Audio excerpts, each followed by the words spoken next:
Assalamualaikum Ustadz.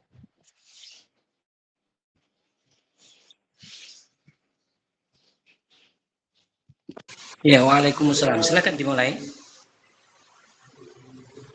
Ya, izin ya Ustadz, saya buka kajiannya.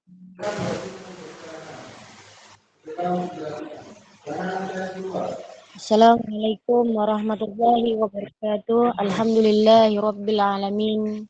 Wassalatu wassalamu ala asrofil anbiya'i wal mursalin Sayyidina Muhammad ibn Abdullah. Salawat besertakan salam, puji serta syukur kepada Allah Subhanahu wa taala. Kita bersyukur kepada Allah pada pagi hari ini kita akan mengikuti kajian bersama Al-Ustadz Nur Salim MC. Syukur kepada Allah Subhanahu wa taala kita telah diberikan nikmat sehat, nikmat iman, sehingga kita dapat bersama mengikuti kajian ini. Salawat beserta salam, mari kita hadiahkan kepada Nabi besar Muhammad Sallallahu Alaihi Wasallam dengan ucapan Allahumma salli ala Sayyidina Muhammad wa ala alihi wa sahbihi tayyibin at-tahirin. Allahumma la sahla illa ma ja'altahu ya hayyu ya qayyum tajallat iza syi'ta sahla. Untuk yang pertama kali kita sama-sama mengingatkan, mengikhlaskan niat karena Allah Subhanahu wa taala agar kajian kita mendapatkan manfaat dan juga mengucapkan terima kasih kepada Al-Ustadz yang bersedia untuk melakukan kajian rutinan insyaallah pada setiap Ahad ya, hari Ahad jam 10 pagi. Semoga kita tetap istiqomah nanti mengikuti kajian. Tak lupa pula saya mengingatkan teman-teman semua untuk menyediakan pena dan buku, mencatat apa-apa saja nanti yang akan disampaikan oleh Al-Ustadz. Dan juga kita saling kerjasama untuk tidak membuka mikrofonnya nanti saat Ustadz menyampaikan kajian tersebut untuk menjaga tetap menyampaikan kajian tersebut. Kajian ini kitab Al-Idah, kitab pernikahan. Ini adalah kajian yang pertama. Dan nanti kita akan sampai khatam kajian ini, insyaallah. Mungkin itu saja yang saya sampaikan. Saya kembalikan kepada Al-Ustadz. Silakan Ustadz. Assalamualaikum warahmatullahi wabarakatuh. Alhamdulillahirabbil alamin. Wa sallallahu ala sayyidina Muhammadin wa ala alihi wa ashabihi thayyibin at-tahirin. Allahumma la sahla illa ma ja'altahu sahla wa anta ya hayyu ya qayyum taj'alul hazna idza syi'ta sahla. Allahumma rzuqnal ikhlasa fi niyyati wal qawli wal amal nukhlisun nawaya lillahi ta'ala. Ya, kita ikhlaskan niat kita karena Allah Subhanahu wa taala. Alhamdulillahirabbil alamin. Pada kesempatan kali ini, pada pagi hari ini, insya Allah kita kajian atau majelis kita yang pertama, yaitu kajian kita dalam kitab Al-Idah. Kitab ini adalah kitab membahas tentang nikah. Jadi orang yang ingin menikah atau sudah menikah, maka dia perlu belajar ilmu nikah. Belajar ilmu nikah. Kalau seandainya dia mau menikah, tidak belajar ilmu nikah kemudian nikah, maka itu akan berkonsekuensi, akan berakibat dengan sesuatu yang fatal. Oleh karena itu seseorang perlu belajar. Perlu belajar. Kalau seandainya dia itu tidak mau belajar, maka dia itu bermaksiat karena meninggalkan pelajaran yang wajib dia ketahui. Jadi orang nikah wajib mengetahui tentang nikah. Kalau seseorang menikah tanpa belajar, maka dia asin, dia bermaksiat. Karena dia masuk sesuatu muamalah atau dia masuk suatu akad yang dia tidak ketahui hukumnya. tidak mempelajari dia hukumnya, maka dia bermaksiat. Oleh karena itu pentingnya ini. Jangan dikatakan saya masih lama menikah, jangan. Justru sekarang kesempatan kalian untuk belajar. Atau mengatakan saya sudah menikah, tapi belum, tapi saya sudah menikah. Ya justru sekarang kesempatannya untuk belajar, mempelajari ilmu pernikahan, begitu. Mempelajari fikih pernikahan, begitu. Pertama yang perlu diketahui, Allah Subhanahu wa taala di dalam ayat Al-Qur'an berfirman, "Qul in kuntum tuhibbunallaha fattabi'uni yuhibbukumullah." Jadi ayat ini memberikan pemahaman kepada kita bahwasanya cinta kepada Rasulullah itu dan mengikuti Rasulullah itu adalah alamat atau tanda seseorang itu mencintai Allah. Ketika kita mengikuti Rasulullah, ketika kita mencintai Rasulullah, itu adalah tanda bahwa seseorang itu mengikuti bahwa seseorang itu mencintai Allah Subhanahu wa taala. Sebaliknya kalau orang itu dia itu meninggalkan, artinya dia tidak mau mengikuti Rasulullah, aturan yang dibuat oleh Rasulullah, yang dijelaskan oleh Rasulullah, dan tidak mau mempelajari, tidak mau mengikutinya, maka nggak bisa dia katakan saya cinta Allah. Artinya apa? Itu semua apa yang dia lakukan membuktikan bahwasanya tidak seperti itu kenyataannya, begitu. Tidak seperti itu. Nah, dan mengikuti Rasulullah itu adalah dengan menyerahkan atau dengan mengikutinya dengan secara penuh. Apa yang beliau katakan, apa yang beliau lakukan, mengikutinya, dan tidak ada di dalam hatinya unsur mengingkari, tidak ada. Nah, jadi semua yang datang dari Rasulullah maka dia wajib menerimanya, ya, wajib menerimanya dan tidak boleh sedikit pun dia mengingkarinya. Tidak boleh sedikit pun dia mengingkarinya. Nah, di dalam bait disebutkan wa kullu ma ata bihi rasulu fa haqquhu taslimu wal qabulu. Wa kullu ma ata bihi rasulu fa haqquhu taslimu wal qabulu. Begitu. Nah, setiap yang datang dari Rasulullah maka haknya itu berhak kita untuk mengikutinya, menerimanya dan mengikutinya dan menerimanya. Begitu ya. Nah, kemudian tidak cukup, nah ini tidak cukup cinta Rasul dan tidak cukup mencintai itu kecuali dia harus mengikuti Rasulullah dalam akidahnya. Begitu. Jadi akidahnya harus mengikuti Rasulullah.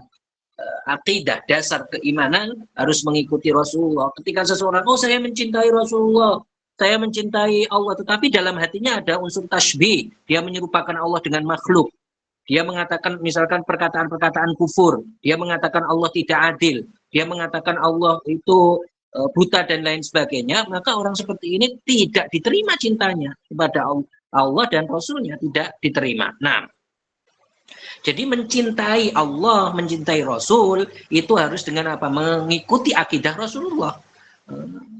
Al-Imam Al-Hasanul Bisri, beliau mengatakan, la yuqbalu qaulun wala amalun illa bimuwafaqati sunnah.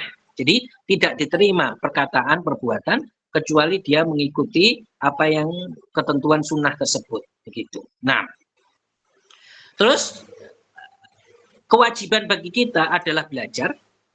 Berkaitan dengan nikah berarti belajar. Hal ini dalam rangka menjaga diri kita dan menjaga keluarga kita. Yang dimaksud keluarga siapa ya? Istri, ya anak, dari api neraka. Dan ini perintah di dalam Al-Quran. Jadi belajar nikah atau belajar ilmu yang diperlukan seperti ini bukan pilihan kamu mau belajar apa tidak. Karena hal ini seseorang akan masuk ke dalamnya. Seseorang akan menikah, seseorang di dalam akad pernikahan, maka dia harus mempelajarinya. Ya, di dalam ayat Al-Quran disebutkan, ya ayyuhalladzina amanu qu anfusakum wa ahlikum naro wa quduhan nasu wal hijarah 'alaiha malaikatun ghiladun syidadul la ya'sunallaha ma amarahum wa yaf'aluna ma yu'marun. Di dalam ayat ini Allah Ta'ala memerintahkan kita untuk menjaga diri kita dan keluarga kita dari api neraka. Bagaimana menjaga diri kita dan keluarga kita dari api neraka? Artinya dari keharaman. Bagaimana? Sayyiduna Ali mengatakan bi'an alimu ahlakum allimu anfusakum wa ahlikumul khair. Jadi ajarilah diri kalian dan keluarga kalian kebaikan, yaitu apa? Ilmu agama. Begitu. Kalau seorang dia itu sebagai suami tidak paham ilmu agama, maka dia tidak boleh mencegah istrinya untuk belajar ilmu agama.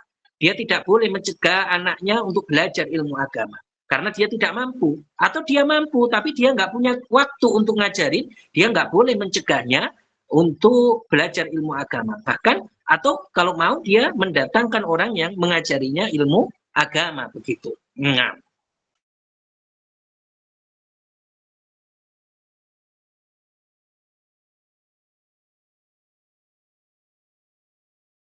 Apa yang diwajibkan oleh Allah dia harus mengetahui. Dari ayat ini dapat diketahui begitu kan? Apa yang diwajibkan oleh Allah harus mengetahui. Kemudian kemudian mempraktekkan dalam dirinya apa yang dia ketahui. Begitu. Apa yang Allah wajibkan dia praktekkan. Apa yang Allah larang dia jauhi, seperti itu. Nah, maka masuk di dalam pengetahuan tersebut apa yaitu pengetahuan apa yang halal dimakan, apa yang halal dipakai, apa yang halal diminum, apa yang halal dari jual beli, seperti itu. Dan apa yang dihalalkan dalam pernikahan dan apa yang diharamkan dalam pernikahan. Masuk terhadap ayat ini. Begitu. Jadi seseorang harus tahu. Iya, harus tahu agar apa? Agar ketika masuk atau sudah masuk, dia itu bisa mempelajari, oh ini boleh dalam pernikahan, oh ini tidak boleh. Oh ini bisa dikatakan dalam pernikahan, oh ini tidak bisa dikatakan dalam pernikahan. Harus tahu itu, ya. Berarti penting sekali. Karena jangan sampai seseorang itu apa? Mengatakan sesuatu dan itu terhitung misalkan talak, dan dia tidak tahu. Maka ketidaktahuannya ini tidak membuat talak itu menjadi sesuatu yang bukan talak, misalkan. Berarti dia akan apa? Dia akan berkumpul dengan istrinya pada sesuatu yang haram. Karena orang yang mentalak sebelum dia merujuk, dia itu nggak boleh misalkan, dia tidak boleh kholwah dengan istrinya, kholwah bersama berduaan di dalam ruangan nggak boleh. Kemudian dia tidak boleh menyentuh istrinya, kal ajnabiyah, seperti orang lain. Dan hukum-hukum yang lain, oleh karena apalagi menjimatnya. Dan dia tidak sadar karena kebodohannya, dia mentalak istrinya. Akhirnya apa? Dia berkumpul dengan istrinya pada sesuatu yang haram seumur hidupnya. Nauzubillah. Dan anaknya apa? Menjadi anak yang haram. Waladuz zina, ya kan, yang dihasilkan dari sesuatu yang haram tadi. Maka ya tarattab alaihil umur. Maka banyak hal-hal yang di situ akan berpengaruh begitu, berdampak. Oleh karena itu penting bagi kita semua untuk mempelajari kitab nikah seperti ini agar sebelum pernikahan dia sudah siap, atau dia ketika pernikahan sekarang sudah tahu, oh ini boleh dilakukan ketika saya nikah, oh tidak. Gitu. Jadi harus, ini bukan pilihan, kalian mau belajar atau tidak, bukan. Karena ilmu ini yang kalian wajib ketahui. Bukan, oh kalau saya mau saya belajar, kalau enggak. Dan mumpung sekarang kita buka kajian seperti ini, maka setiap orang dari kita harus terus mempelajarinya dan terus istiqomah di dalam majelis ini. Begitu, harus. Dia harus menyempatkan. Zaman sekarang itu mudah. Keadaan sekarang itu lebih mudah daripada zaman dulu, iya kan? Zaman dulu seseorang mau belajar harus datang jauh-jauh. Sekarang belajar bisa datang, bisa dengan online seperti ini. Dibuka kajian-kajian online dari guru-guru yang fiqh seperti ini, maka orang seperti itu mudah. Berarti kemudahan zaman sekarang, maka pergunakanlah untuk apa? Untuk membekali diri dengan ilmu agama. Sebutkan zaman dulu nggak ada orang buka online, tidak ada, terbatas. Orang itu harus jauh datang, belajar serius, seperti capek. Memang seperti itu. Al-Imam Muslim mengatakan la yunalul ilmu birohatil jasad. Ilmu itu tidak didapatkan dengan orang enak-enakan saja, nggak mau susah payah, dia nggak akan didapatkan, nggak akan apa didapatkan. Kemudian cara mencari ilmu, baik itu ilmu fikih seperti ini, ilmu akidah, terus ilmu nikah seperti ini adalah dengan talaqi. Harus seperti ini. Ini namanya talaqi. Walaupun secara online itu juga disebut talaqi. Harus seperti itu. Tidak boleh dia itu apa? Muthala'atul kutub sendiri, membaca buku. Gimana sih terjemahannya kitab Al-Iddah? Saya mau baca sendiri tanpa guru dia. Tidak ada yang mengatakan kepada dia. ini benar, ini salah. Atau misalkan atau kitab-kitab yang lain misalkan, apalagi orangnya nggak terpercaya yang mencetak misalkan ya, waliyullah jelas terpercaya yang mencetak. Maka kalau seperti ini nggak bisa dia mendapatkan ilmunya. Dia itu nggak bisa ditanyai juga orang seperti ini. Kamu dapat dari mana? Oh saya googling. Nggak bisa. Kamu dapat dari mana? Oh saya ini apa mencari-cari ngetik di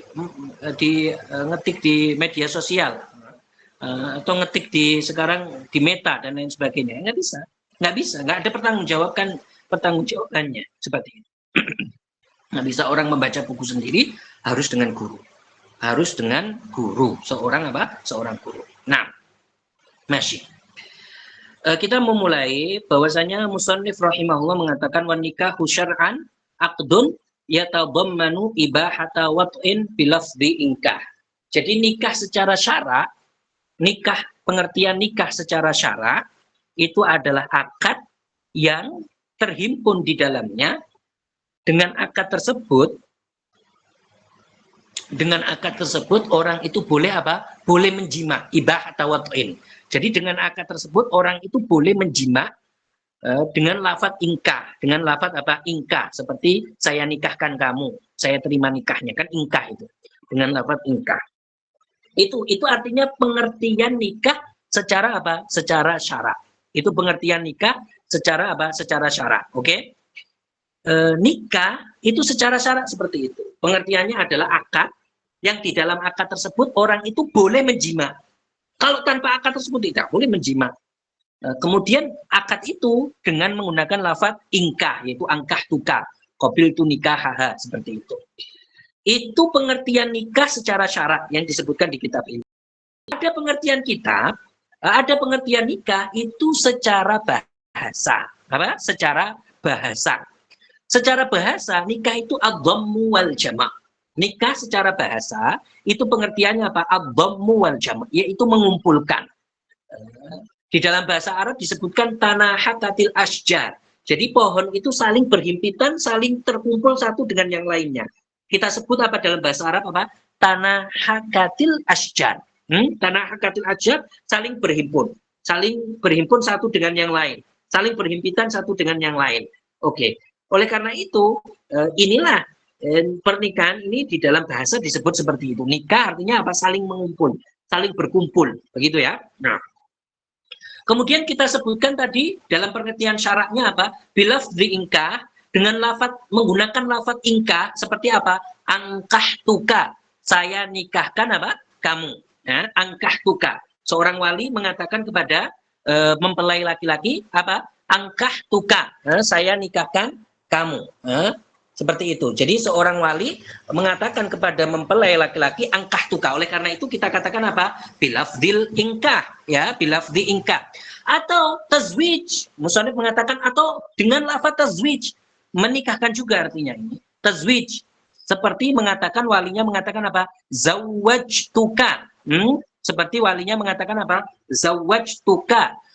Au bitarjamatihi, atau dengan terjemahnya. Boleh dengan terjemahan. Jadi saya nikahkan kamu. Mungkin bahasa Indonesia boleh. Saya kawinkan kamu. Ini kan bahasa Indonesia, itu boleh begitu. Terjemahan keduanya. Terjemahan dari lafadz ingkah dan terjemahan dari lafadz apa? Tazwij. Terjemahan dari lafadz ingkah, kemudian terjemahan dari lafadz tazwij. Ini boleh. Ini dalam mazhab Syafi'i. Yaitu menggunakan lafadz apa? Ingkah, saya nikahkan kamu, atau tazwij, zawwajtuka, saya nikahkan atau saya kawinkan kamu. Itu ya. Itu dalam mazhab Syafi'i. Adapun di luar mazhab Syafi'i, itu boleh menggunakan, selain mazhab Syafi'i, mereka itu memperbolehkan menggunakan bahasa apapun saja yang memberikan faedah nikah. Boleh ini. Boleh, asalkan lafadz itu memberikan faedah nikah, itu boleh. Seperti perkataan misalkan jawaztuka, jawaztuka, ini boleh. Ini boleh. Dalam mazhab lain itu boleh. Pokoknya lafadz apa saja yang berfaedah nikah itu boleh dalam mazhab lain. Kalau mazhab kita harus menggunakan lafadz angkah tuka, mazhab Syafi'i harus menggunakan lafadz apa? zawwajtuka. Oke, ankahtuka atau zawwajtuka. Nah, kemudian musannif mengatakan wal aslu. Aslu itu artinya apa? Dasar hukum, ya. Aslu itu artinya dasar hukum. Fihi, di dalam pernikahan, qablal ijma, sebelum ijma, artinya dasar hukum ini ada sebelum ijma. Artinya apa? Karena ijma itu, konsensus itu ada karena setelah ada ayat. Jadi setelah ada ayat, semua mujtahid itu nggak ada yang mengatakan perkataan selain ijtihadnya mereka semua berijtihad bahwa boleh itu nikah, memperbolehkan nikah. Maka semuanya nggak ada yang mengatakan selain ini, berarti ini ijma namanya. Semuanya kesepakatan umat namanya. Umat artinya apa? Mujtahid umat. Bukan orang biasa kayak kita, bukan. Ini dalilnya apa? Kaqaulihi ta'ala qoblal ijma ayatun. Jadi dasar hukumnya adalah ayat-ayat seperti firman Allah Ta'ala, fankihu ma tabalakum minan nisa'i masna wa thulatha wa ruba, ya, masna wa thulatha wa ruba. Nikahilah atau menikahlah kalian dari perempuan yang kalian sukai, masna wa thulatha wa ruba, bisa 2, bisa 3, bisa 4. Ini seperti ini. Berarti perintah fankihu ini menunjukkan apa? Bolehnya nikah, ya. Bolehnya nikah, boleh 1, boleh 2, boleh 3, boleh 4, berdasarkan syariat Islam itu boleh. Tetapi seseorang itu tidak mengatakan, ini lihat, ini perhatian, tidak mengatakan sunnah di dalam pernikahan itu adalah poligami. Sunnah, kata dia. Enggak. Sunnah itu adalah beristri 1. Itu sunnah. Sedangkan poligami, dasar hukumnya itu adalah beristri 1. Pokoknya itu istri 1. Sedangkan poligami, itu hukumnya asalnya boleh. Ketika dia mengatakan atau berniat di dalam poligami itu adalah kesunahan, berniat baik, maka baru dinilai sunnah sama dia, baru kamu mendapatkan kesunahan, begitu. Jadi tidak langsung mengatakan kesunahan dalam Islam itu poligami, tidak. Kesunahan dalam Islam istri 1, seperti itu. Nah, sedangkan poligami mendapatkan kesunahan ketika niatnya itu apa? Baik, dengan ketentuannya. Kemudian dasar hukumnya musannif mengatakan lagi apa? Wa akhbarun ka khabari, dan kabar-kabar seperti artinya ayat-ayat yang lain seperti atau hadis-hadis yang lain yang banyak, ka khabari tanakahu, menikahlah kalian. Fa inni mukatsirun bikumul umama yaumal qiyamah. Karena sesungguhnya aku mukatsirun bikumul umama yaumal qiyamah. Ini hadis ini diriwayatkan oleh Al-Baihaqi, kemudian diriwayatkan oleh At-Tirmidzi, ya. Hadis ini diriwayatkan oleh Al-Baihaqi, rawahul Baihaqi, kemudian diriwayatkan oleh At-Tirmidzi. Karena fa inni mukatsirun,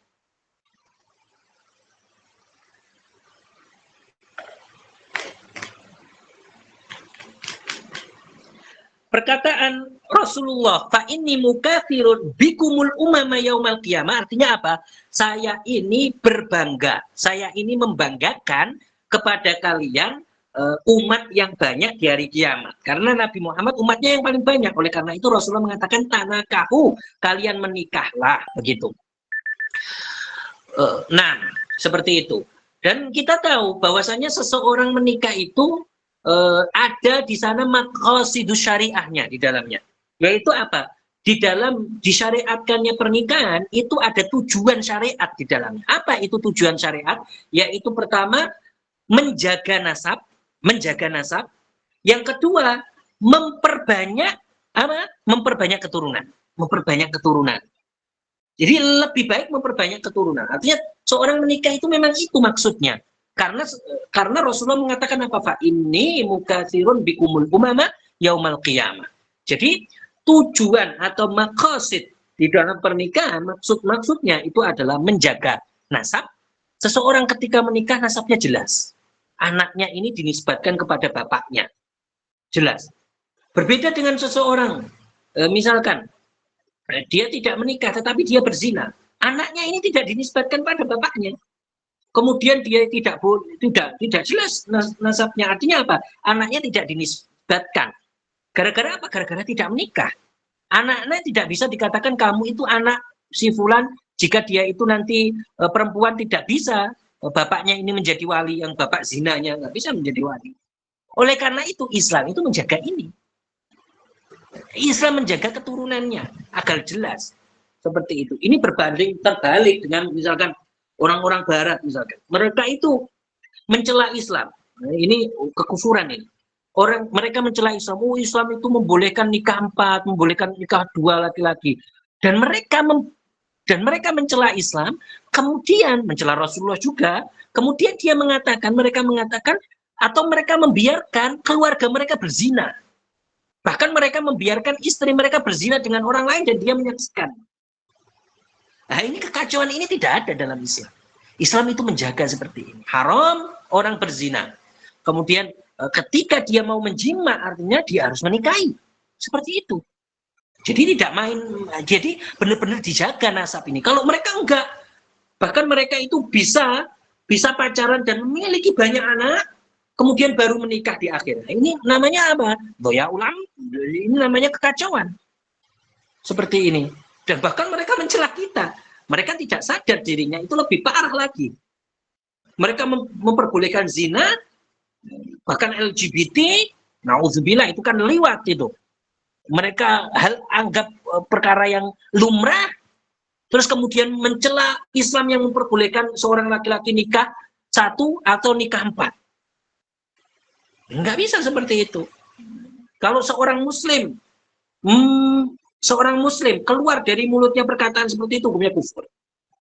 Karena dia menentang syariat. Karena dia itu menentang apa? Syariat. Oleh karena itu, seperti itu. Jadi kalau seseorang itu nggak boleh dia menentang syariat. Seperti itu. Nah, di dalam hadis lain Rasulullah mengatakan juga bahwasanya memang faidah dari menikah itu memperbanyak keturunan. Tazawwaju al-waludal waduda fa inni mukatsirun bikumul umama yaumal qiyamah. Kalian nikahilah orang yang walud, orang yang wadud. Seperti itu. Jadi orang yang memang dia itu banyak keturunannya, kemungkinan bisa banyak keturunannya. Kalian nikahi itu orang seperti itu. Kemudian yang banyak kasih sayangnya, kalian nikahi. Jadi memang salah satunya kita kalau mencari calon istri adalah calon istri yang memang kemungkinan dia itu bisa melahirkan atau bisa punya keturunan. Begitu. Nah, seperti itu. Di dalam hadis lain, ini masih hadis-hadis lain yang saya sebutkan, Rasulullah menyebutkan, ya ma'syarasy syabab, man istata'a minkumul ba'ata falyatazawwaj fa innahu aghaddu lil basar wa ahsanu lil farj wa man lam yastati' fa alaihi bisawm fa innahu lahu wija. Wahai para pemuda, barang siapa yang kalian mampu untuk al-ba'ata, mampu, ini perbedaan ulama pengertiannya. Salah satunya pengertiannya adalah barang siapa yang mampu biaya nikah seperti mahar, maka sudah nikahlah. Kata Rasulullah, karena menikah itu faedahnya apa? Fa innahu aghaddu lil basar. Karena dengan menikah seseorang itu bisa menundukkan pandangannya. Iya, kalau orang menikah, dia itu pandangannya akan terjaga karena sudah punya istri. Apa yang dia mau? Ya kan? Bagian semua itu. Seorang suami itu boleh melihat seluruh bagian istrinya. Ada orang bertanya, atau ada orang yang misalkan belum paham, apa aurat seorang suami dengan istrinya? Ya nggak ada. Auratnya nggak ada. Karena istrinya itu boleh dijima. Berarti melihat seluruh badan istri, atau sebaliknya itu diperbolehkan. Itu hukumnya halal di dalam Islam. Dengan syahwat atau tanpa syahwat? Dengan syahwat atau tanpa syahwat? Kenapa? Ya karena ini halal. Oleh karena itu dengan pernikahan tersebut membuat orang ini tidak terjaga pandangannya, membuat dia itu terjaga pandangannya sehingga ketika dia sudah menikah, dia itu tidak akan melakukan hal-hal keharaman dengan pandangannya. Misalkan melihat perempuan ajnabiyah dengan syahwat, tidak, karena dia sudah punya istri. Itulah faedah menikah. Oleh karena itu Rasulullah mengatakan kepada pemuda, wahai pemuda, kalau kamu mampu biaya nikah, falyatazawwaju fa innahu aghaddu lil basar. Manfaatnya apa? Aghaddu lil basar, karena dapat menjaga pandangan, menundukkan pandangan. Kemudian Rasulullah mengatakan, melanjutkan hadis itu apa? Wa ahsanu lil farj, dan dia dapat menjaga farji. Iya, iya. Jadi perempuan atau laki-laki, perempuan dapat menjaga farjinya dengan pernikahan. Kenapa? Karena dengan pernikahan halal halal laki-laki, yaitu suaminya menjimatnya. Begitu juga laki-laki. Jadi ini dapat menjaga farjinya seperti itu. Kemudian Rasulullah melanjutkan hadis ini, wa man lam yastati fa alaihi bisawm fa innahu lahu wija. Barang siapa yang nggak mampu, dia nggak mampu, maka kata Rasulullah fa alaihi bisawm. Apa? Fa alaihi bisawm. Kalau dia nggak mampu biaya nikah, dia nggak punya biaya untuk mahar, nggak punya untuk nafkah ketika itu, nggak punya. Fa'alaihi bisawm. Kata Rasulullah, fa'alaihi apa? Bisawm. Maka dia berpuasa. Seorang yang dia itu nggak mampu nikah dan padahal pengen, dia harus berpuasa. Kenapa? Fa'innahu lahu wija. Karena puasa ini dapat membuat dia apa? Membuat dia terkontrol, memecahkan syahwatnya. Wija itu memecahkan apa? Syahwatnya. Artinya wija itu muhaddiun lisyahwah wa yaqta'un nikah. Artinya orang kalau berpuasa, dia dengan puasa tersebut syahwatnya itu akan terpecah. Artinya dia kan tadi pengen nikah, ya kan? Sehingga tetapi dia nggak mampu. Dia nggak mampu, artinya nggak mampu biaya nikah tadi. Akhirnya apa? Akhirnya dia itu berpuasa. Dengan puasa ini membuat dia itu syahwatnya reda, meredam syahwat. Begitu. Meredam apa? Syahwatnya. Ya. Nah, kemudian maka kita dapat ketahui dasar hukum nikah itu apa tadi? Ayat Al-Quran, kemudian hadis dan ijma. Oke? Musannif melanjutkan. Wan nikahu yusan, nikah itu disunnahkan. Liman bihi hajatun ilaihi. Nikah itu disunnahkan liman bihi hajatun ilaihi, terhadap orang yang memiliki keperluan terhadap hal tersebut. Artinya apa? Terhadap orang yang butuh nikah. Nikah itu disunnahkan kepada orang yang butuh nikah. Artinya dia perlu untuk sekarang dia benar-benar butuh nikah. Artinya hajat, berhajat. Artinya apa? Membutuhkan nikah.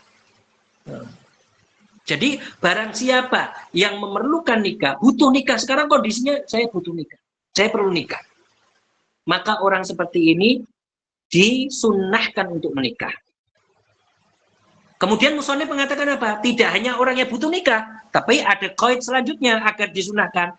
Ma'al qudrati alal uhab, dengan kemampuan untuk biaya nikah.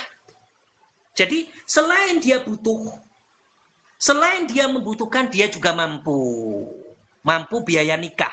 Biaya nikah kita akan sebutkan nanti apa saja. Uhab, biaya nikah.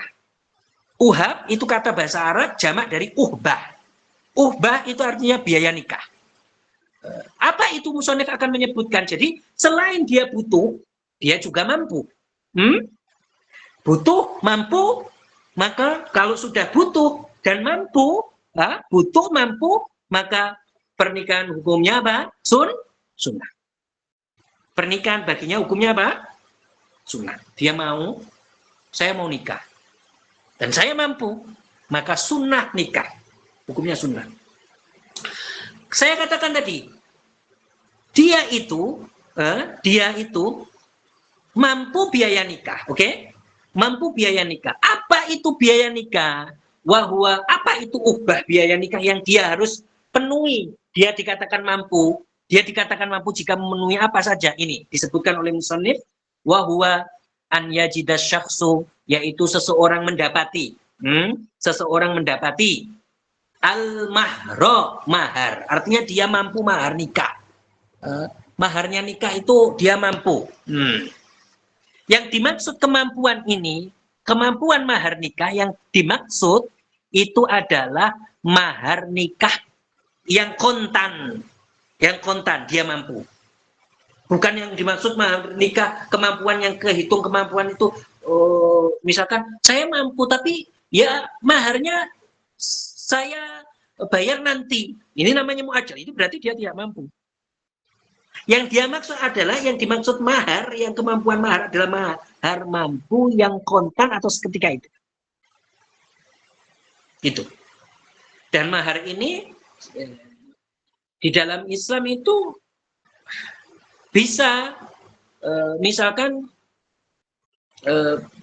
bisa jumlah yang besar, tidak terbatas, bisa jumlah yang kecil asalkan ada nilainya, bisa. Bisa seperti itu, atau bisa sesuatu yang dimaksudkan mengajari Al-Quran, itu juga bisa, dan lain sebagainya. Nanti akan kita bahas secara rinci. Kemudian nanti akan ada penjelasannya secara rinci bagaimana maharnya Rasulullah dulu, terus kesunahan mahar bagaimana, akan kita bahas, ada waktunya. Kita cuma akan menyebutkan orang itu dikatakan mampu jika mampu mahar, oke? Yang kedua apa musannif mengatakan wakiswata faslin. Apa? Wakiswata faslin. Dan dia ini mampu untuk memberikan pakaian pada musim tersebut. Musim apa ya? Musim dia nikah. Ketika itu musim apa dia nikah? Yaitu musim yang terjadi pernikahan di situ. Misalkan di Arab kan ada 4 musim ya. Ada musim syita, ada musim robi, ada musim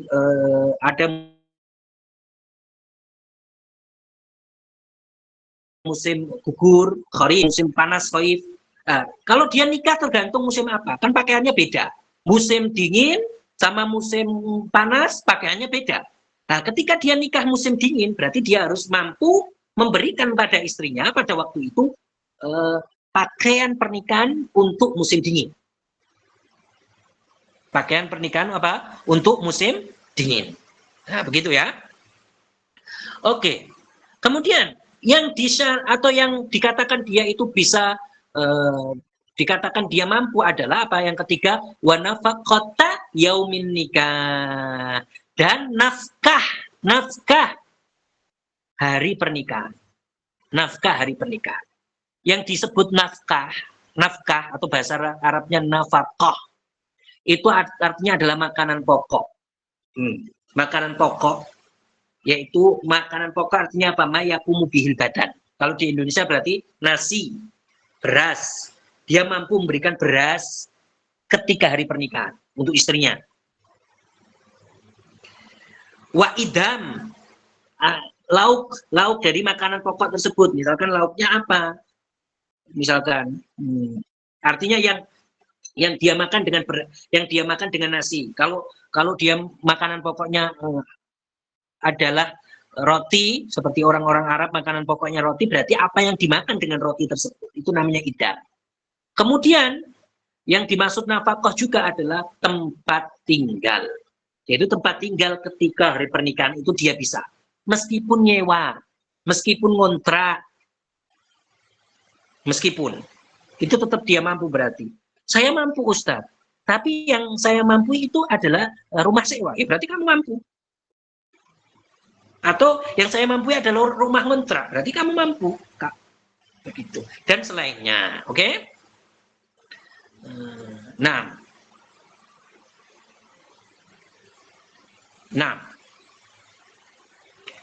musannif mengatakan wa nafaqatu yaumin nikah, ya, dan nafkah hari pernikahan. Nah, wa tahsinan lid-din. Ini kan melanjutkan yang atas tadi. Jadi pernikahan itu tujuannya adalah menjaga agama. Menjaga apa? Menjaga agama. Tujuannya adalah menjaga agama. Saya ulangi ya, berarti nikah itu disunahkan untuk siapa? Pertama, untuk orang yang perlu, membutuhkan nikah, saya butuh nikah. Kemudian dia mampu untuk biaya nikah. Biaya nikah apa? Saya ulangi lagi, mahar. Kedua adalah baju ketika pernikahan tersebut untuk istrinya, kemudian nafkah pada istrinya tersebut hari pernikahan. Nafkah itu mencakup makanan pokok, lauknya, kemudian tempat tinggal, dan lain sebagainya. Kalau dia mampu ini, maka dia katakan padanya, kamu sunnah menikah. Jadi mudah, sebenarnya mudah. Cuma manusianya saja yang biasa, karena kebiasaan manusianya saja yang biasanya membuat sulit. Sebenarnya mudah. Nah,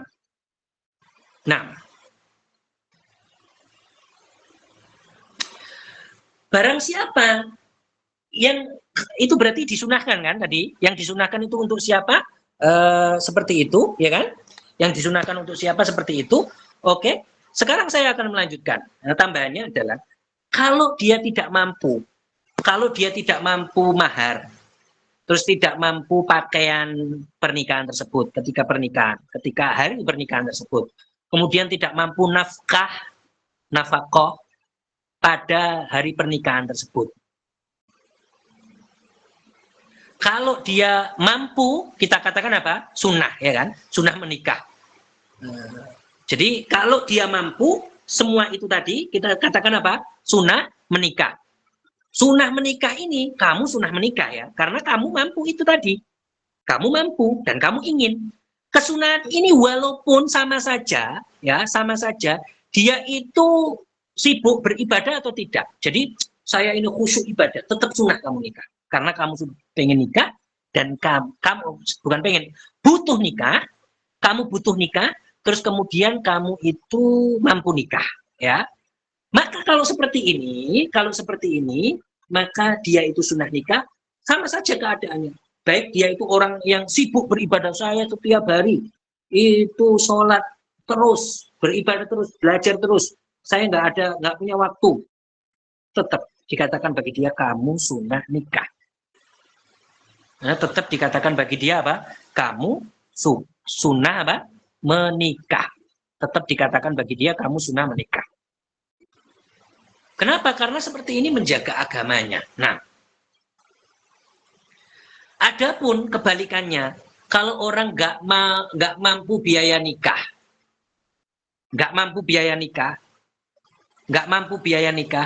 maka dia disunahkan ya garis bawahnya, disunahkan untuk tidak nikah. Disunahkan untuk tidak nikah, karena dia tidak mampu. Sunnah bagi kamu untuk tidak nikah, karena kamu tidak mampu. Dan disunahkan bagi dia untuk apa? Untuk meredam syahwatnya dengan apa tadi? Dengan puasa. Disunahkan bagi dia untuk meredam syahwatnya dengan berpuasa, terus-menerus puasa sunnah. Kalau seandainya dia itu tidak bisa, syahwatnya tidak teredam dengan puasa, maka dia itu menggunakan kafur. Menggunakan kafur itu dengan apa? Dengan menciumnya. Kafur itu kapur yang digunakan untuk apa? Untuk meredam syahwat. Ada. Ini dia menciumnya setiap pagi dan petang. Nah, ini kalau orang yang apa? Jadi kalau dia mampu membeli itu ya. Kalau dia misalkan fakir, terus, nah seperti itu ya, sudah cukup seperti itu tadi yang saya sebutkan. Nah,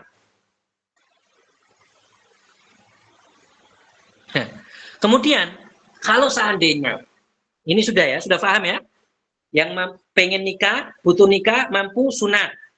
Kemudian butuh nikah, nggak mampu, nggak sunnah. Katakan kepada dia, kamu sunnah meninggalkan nikah karena kamu nggak mampu. Kamu harus meredam syahwatmu dengan puasa atau dengan mencium atau menghirup kafur tadi. Kemudian kalau seandainya orang itu syahwatnya sangat besar sekali. Yang syahwatnya ini tidak redam dengan puasa, maka orang seperti ini menikah saja.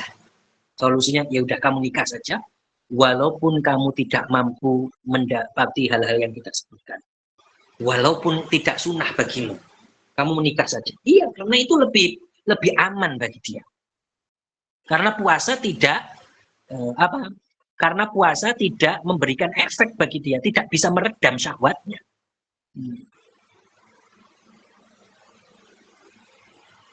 Jadi meredam dengan kafur tadi yang saya sebutkan, kapur tadi, itu boleh. Yang tidak boleh itu minumnya, itu yang tidak boleh. Adapun cuma menciumnya saja, menghirupnya itu boleh.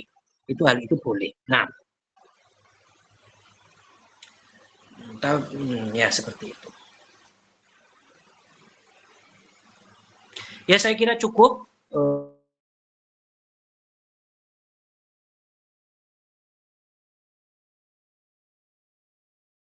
Nggak butuh nikah, kemudian nggak punya biaya nikah, apa hukumnya? Ini akan kita bahas dan selanjutnya insya Allah. Kalau ada pertanyaan berkaitan dengan ini, silakan.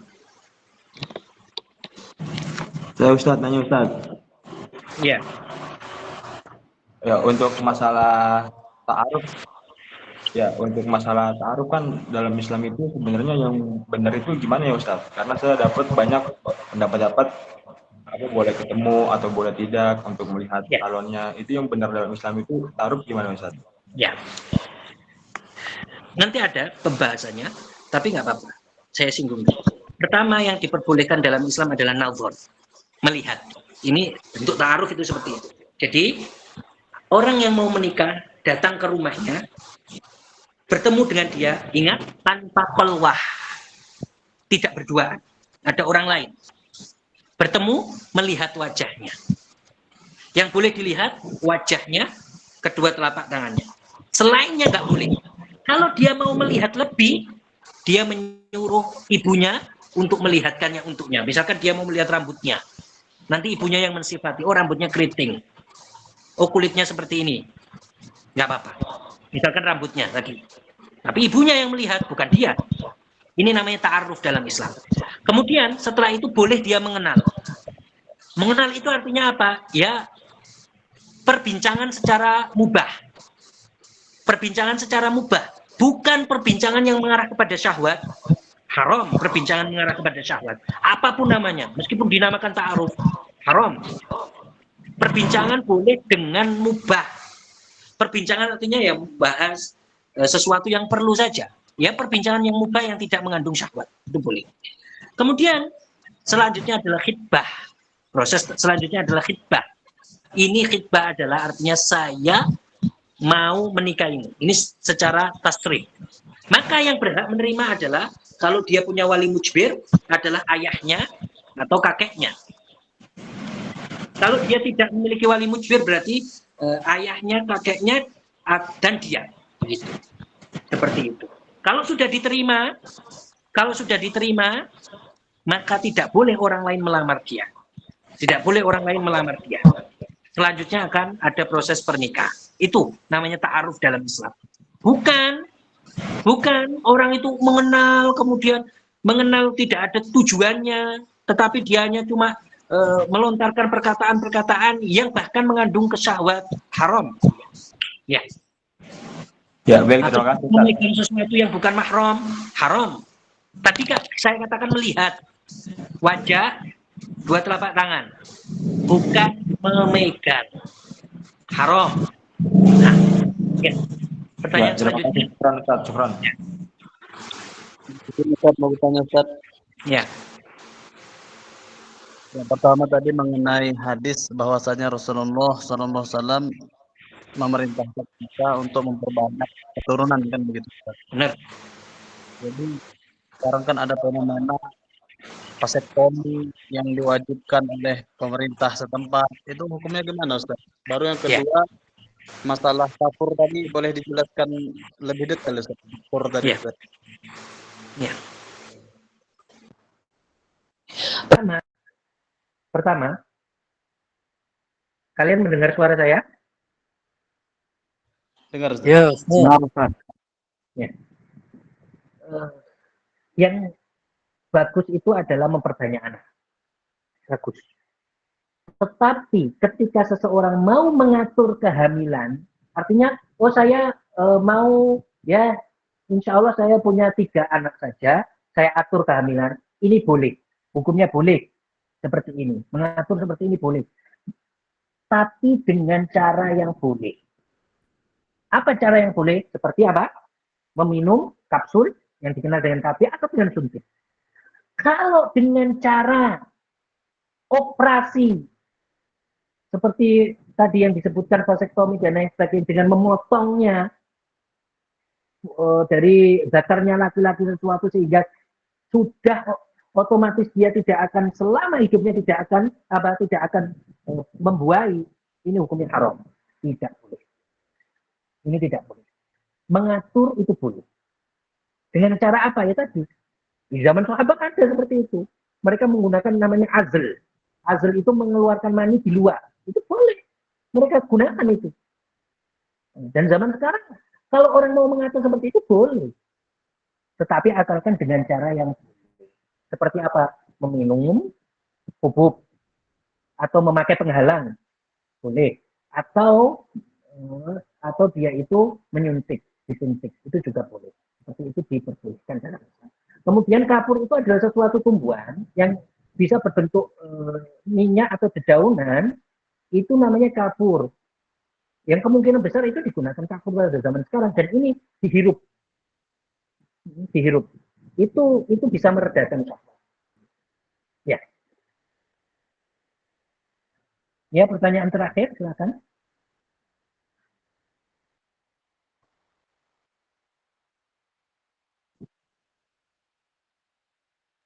Ya, yang itu yang pertama. Ya. Ya, pertanyaan selanjutnya itu yang pertama, sunnah itu. Sunnah artinya lebih baik kamu untuk menikah.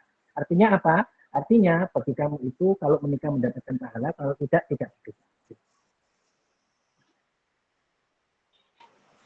Gimana? Ustadz, yang terkait dengan kafur tadi belum dijelaskan Ustadz detailnya. Ya, insya Allah nanti akan ada bab khusus insya Allah ya. Assalamualaikum Ustadz. Ya, waalaikumsalam. Begini Ustadz, pertanyaan saya ada seorang anak laki-laki itu dia punya penghasilan, intinya dia sudah wajib untuk menikah. Tetapi dia dimanfaatkan oleh saudara dan ibunya pernah bertunangan batal gitu. Prosesnya kami nggak tahu seperti apa, cuma yang kami tahu batal. Kemudian hasil dia seolah-olah dia dimanfaatkan, tetapi dia ingin menikah, tapi karena dia dimanfaatkan, pola pikirannya diarahkan sama saudara dan ibunya. Nah, itu bagaimana hukumnya tuh Ustadz? Apakah dia yang berdosa atau orang yang melakukan orang yang memanfaatkan dia yang berdosa Ustadz? Pertama saya jelaskan. Caranya Ustadz. Orang yang mampu, payah sekali. Dan dia pengen nikah, itu sunnah, tidak wajib menikah. Kalau kondisinya seperti itu sunnah tidak wajib. Itu satu. Kedua, seseorang ketika dia itu dihalangi oleh orang lain sehingga mempengaruhinya sehingga tidak menikah padahal dia sunnah, dia tidak dosa. Orang ini tidak dosa. Orang ini yang orang pemuda ini tidak berdosa. Kemudian dia tidak berdosa. Kemudian kalau seandainya orang lain itu menghalanginya dengan cara-cara yang haram, ya dosanya untuk orang lain tersebut. Nah, kalau misalkan cuma menasihati, kamu sebaiknya jangan nikah dulu, tapi kamu misalkan, kamu nanti saja ya nikahnya, tapi sekarang kamu hidupi dulu keluarga kamu. Ya seperti itu kan tidak apa-apa kalau perkataan seperti itu. Ya. Tetapi kalau sampai yang sudah mampu menikah nih tadi dia berbuat zina, bagaimana Ustadz? Haram. Kalau seandainya dengan sebab itu orang tadi menghalangi terus dia berzina dengan karena itu, orang yang membuat dia berzina itu hukumnya haram juga karena dia membuat kalau seandainya dia penyebabnya, dia juga terkena dosa dan pelakunya juga terkena dosa. Meskipun dia mengatakan, saya kan keluarga saya mencegah saya untuk menikah kemudian saya zina. Tidak, haram juga. Terima kasih Ustadz penjelasannya. Ustadz, Ustadz izin Soalnya Ustaz, Ya. yang pertama itu terkait dengan mampu itu Ustaz, yang tadi parameter mampunya itu kalau untuk cewek itu apa ya Ustaz, untuk yang akhwat. Kemudian apa ada atau nggak ada gitu Ustaz. Kemudian yang selanjutnya itu kalau misalnya mengetahui tidak bisa memberikan keturunan baik wanita ataupun prianya itu, apakah tetap boleh dinikahi atau hukumnya bagaimana Ustaz? Terima kasih Ya. sebelumnya Ustaz. Yang pertama, kemampuan itu dilihat dari laki-laki saja, bukan perempuan. Kenapa? Karena semua nanti ketika sudah jadi istri, dia itu yang nanggung laki-laki. Bukan perempuan. Perempuan nggak punya tanggungan apapun. Dia hanya ngikut saja. Oleh karena itu, perhitungan kemampuan itu berdasarkan laki-laki saja. Begitu. Berdasarkan laki-laki saja yang kita bahas tadi. Kemudian, kedua, apa tadi pertanyaan kedua? Kalau, mohon maaf istilahnya kalau mandul gitu kan tadi kan yang disarankan itu dicari untuk apakah boleh dinikahi? Ya. Jawabannya boleh dinikahi.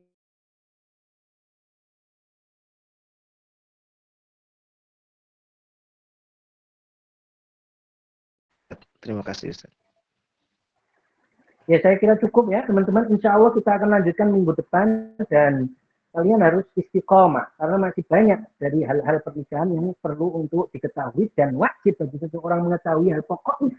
Karena seseorang itu tidak bisa masuk ke dalam pernikahan kecuali dia itu harus apa? Harus belajar ilmu nikah. Ya udah, kita akhiri. Moderator mau ngomong sesuatu apa udah keluar dari moderator? Ya, lanjut Ustadz. Ya. Ya, sudah kita akhiri. Insya Allah kita lanjutkan minggu depan. Barakallahu fikum. Kita akhiri dengan tahlil bersama-sama. La ilaha illallah. La ilaha illallah. Allahumma salli ala sayyidina Muhammad wa ala alihi wa sahbihi wa sallim. Rabbi ighfirli wa liwalidayya wal mu'minina